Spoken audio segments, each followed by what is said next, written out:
বানে বিধ্বস্ত কৰা খবৰবিলাক আপোনালোকে পাই আছে প্ৰতিটো মুহূৰ্তত আৰু আজি আমি আহিছো চৰাইদেউ জিলাৰ কেইখনমান গাঁৱত যিকেইখন গাঁৱত আমাৰ সোণোৱাল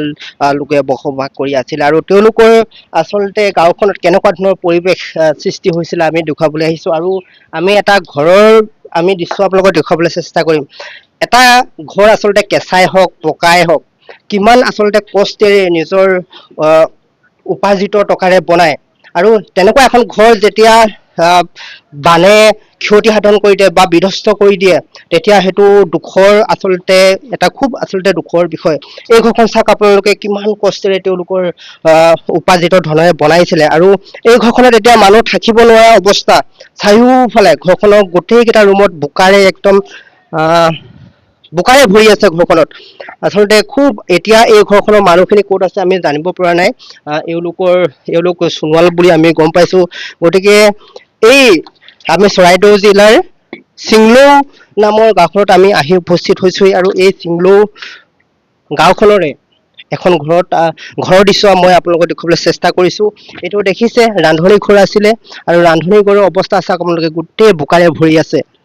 খুব আচলতে দুখ লগা আমি দৃশ্য ইয়াতে দেখিবলৈ পাইছো আৰু আমি আজি নিজ চকুৰে প্ৰত্যক্ষ কৰিবলৈ আহিছো এই সোণোৱাল গাঁওবিলাকত আচলতে কেনেকুৱা ধৰণৰ পৰিৱেশ বৰ্তমান সময়ত আৰু আমি নিজে প্ৰত্যক্ষ কৰিছো আপোনালোকক দেখুৱাবলৈ চেষ্টা কৰিছো আৰু আমি বহু ঠাইলৈ যাম আমাৰ সোণোৱাল লোক থকা ইয়াতে তিনিখনমান গাঁও আছে সেই গাঁওসমূহলৈ যাম তেওঁলোকৰ কি কি সমস্যা হৈছে সকলোবিলাক আপোনালোকক দেখুৱাবলৈ চেষ্টা কৰিম ইতিমধ্যে আপোনালোকে দেখিছে এই চিংলৌ পথাৰ গাঁওখনৰ তেওঁলোকৰ সমস্যাবিলাক আপোনালোকে দেখিছে তেওঁলোকৰ ঘৰৰ অৱস্থা কেনেকুৱা হৈছে দেখিছে এই গাঁওখনৰে আমাৰ কেইজনমান জ্যেষ্ঠ ব্যক্তি আছে বৰ্তমান সময়ত আপোনালোকৰ ইয়াত কেনেকুৱা ধৰণৰ সমস্যা দেখা দিছে আৰু কি ক'ব হয় আপোনালোক প্ৰথমে ধন্যবাদ জ্ঞাপন কৰিছোঁ আমাৰ এতিয়া বানপানী হৈ যোৱাৰ পিছত প্ৰধানকৈ আমাৰ সমস্যা আহিলে যে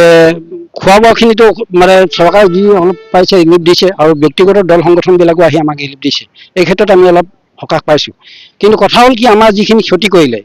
এই ক্ষতিখিনি মানে বৰ পূৰাব নোৱাৰা ক্ষতি এটা কৰিলে যিহেতু 5 ফুট 3 ফুট 4 ফুটলৈকে 5 ফুটলৈকে পানী হৈছিলে ঘৰৰ ভিতৰত আৰু 3 ফুট 4 ফুটলৈকে পলস পেলালে এই পলসটোৱে আমাৰ কি কৰিলে আমাৰ বাৰী ফচল পাতিটো শেষ কৰিলেই তাৰপৰা আমাৰ জীৱ জন্তুবিলাক মানে বৰ্তমান যিটো পৰিৱেশত আছে এইখিনি বৰ ভাবিব নোৱাৰা এটা পৰিৱেশত থাকিব লগা হৈছে এতিয়া আমি দেখিছো আপোনালোকৰ এই ঠাইখনত বহুতে হয়তো চাহ পুলি নতুনকৈ ৰুইছিলে চাগে সেইবিলাকতো শেষ হৈছে চাহ পুলিবোৰ প্ৰায় মানে পুতিয়ে দিছে নতুনকৈ যিবিলাক চাহ বাগান লগাইছে এইবোৰ পুতি দিছে আৰু যিবোৰ অলপ মেচিয়ৰিটি হৈছে সেইবিলাক বাচি আছে কিন্তু বাচি থাকিলেও যিটো অৱস্থাত আছে এতিয়া ভাবিব নোৱাৰা অৱস্থাত গোটেইখিনি বোকাই পুতি থৈ দিছে তাৰমানে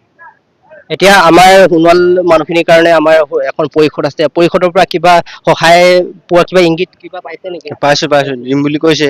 কেতিয়া দিব এতিয়ালৈকে গম পোৱা নাই মানে এতিয়া আমি দেখিছো এতিয়াতো পানী হৈ গৈছে বহুতৰে EMI কিবা কিবি থাকে EMI-টো দিবলৈ কষ্ট কৰে কিবা অনুৰোধ কৰিব নেকি চৰকাৰ হয় আমি অনুৰোধ কৰিছোঁ যে আমাৰ যিখিনি মানে EMI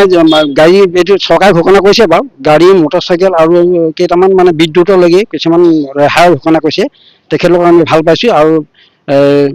বাদ বাকী মাইক্ৰ' ফাইনেন্সৰ যিবিলাক লোন চোন আছে এইবিলাক যাতে আমাকো ৰেহাই দিয়ে তাৰ কাৰণে আমি তেখেতলোকক অনুৰোধ জনাম আচলতে এটা খুব আচলতে বেয়া এটা পৰিৱেশ সৃষ্টি বুলি ভাবিছো যিহেতু এখেতে মাইক্ৰ' ফাইনেন্সৰ কথা কৈছে মাইক্ৰ' ফাইনেন্সৰ যেতিয়া এওঁলোকে যদি এতিয়া 2-3 মাহ যদি দিব নোৱাৰে তেওঁলোকৰ DPTৰ যিটো